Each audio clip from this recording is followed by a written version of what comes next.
বিসমিল্লাহির রহমানির রহিম। আসসালামু আলাইকুম আমার প্রিয় বন্ধুরা, কেমন আছো? আশা করি খুব ভালো আছো। আল্লাহর অশেষ মেহেরবানিতে আমিও খুব ভালো আছি।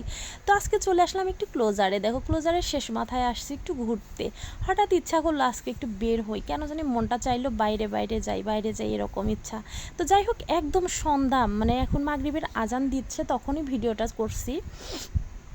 আজান দিয়ে দিছে, অন্ধকার হয়ে যাবে কিছুক্ষণের মধ্যে, সে কারণে আর ভিডিও করা হয়নি। কিন্তু ভিডিও করব সেটাও ভাবি নাই কি, হঠাৎ আবার মনে হইলো না বাইরে যখন আসছি তাহলে একটুখানি ভিডিও করি। তো যাই হোক, চলো আমার সাথে থাকো আর দেখতে থাকো, অবশ্যই ভালো লাগবে। তো সেই ভালো লাগার মুহূর্তটা এখনই চলে আসলো। আমি অপ্রস্তুত অবস্থায় দাঁড়িয়েছিলাম, মানে আমি ভাবতেই পারি নাই যে মেয়ের বাবা আমাকে ফুল দিবে, মানে ফুল দিয়ে এরকম ভালোবাসা জানাবে। মানে আমি দাঁড়ায় আছি, মেয়েদেরকে ফুল কিনে দিচ্ছে, মেয়েরা বলতেছে ফুল নিব, মানে এখান দিয়ে যাচ্ছিলাম। হঠাৎ মেয়ের বাবা আমাকে একটা হলুদ কালারের ফুল ধরিয়ে দিল, দেখছো? আমি তো মানে মানে কতটা খুশি আর মানে কি যে আত্মহারা হয়ে গেছি খুশিতে, কি বলবো তোমাদের। আমি বুঝতে পারি না যে ও আমাকে এরকমভাবে দিয়ে দিবে।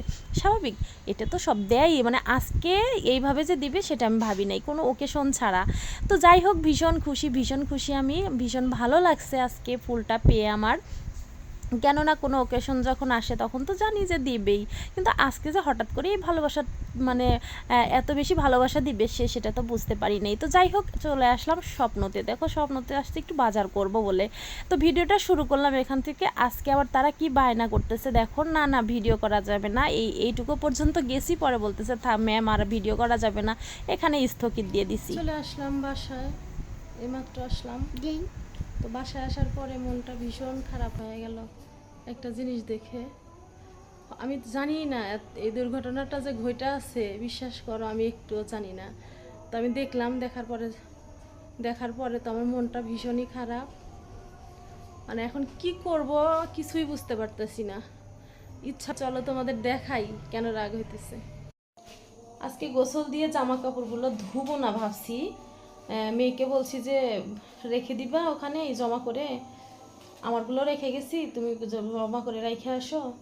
ও আমার পরে গোসল দিছে বড় মেয়ে, তো কালকে ধুবো, আজকে ধুইতে ইচ্ছা করলো না।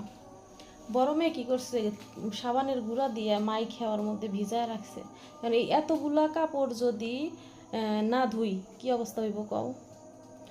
একবার অবস্থা খারাপ, এই মানে সবগুলো ড্রেস নষ্ট হয়ে যাব, কতগুলো ড্রেস।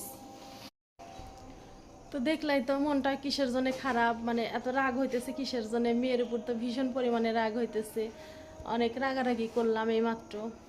বলতেছি যে তুমি হচ্ছে এই কাজটা কেন করলা। আমি বললাম যে সব খুলে জমা করে রাখো, কালকে ধুয়ে দিব।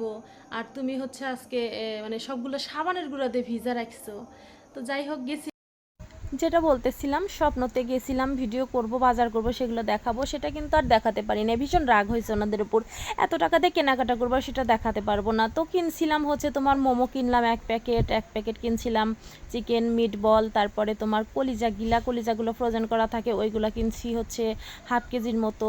তারপরে তোমার নুডলস কিনছি, আর কি কিনলাম, এই তো। তো যাই হোক, এইটুকুই কেনা হয়েছে। আর বাসায় এসে কি প্যারাটা যাইতেছে সেটা তোমরা অবশ্যই বুঝতে পারছো।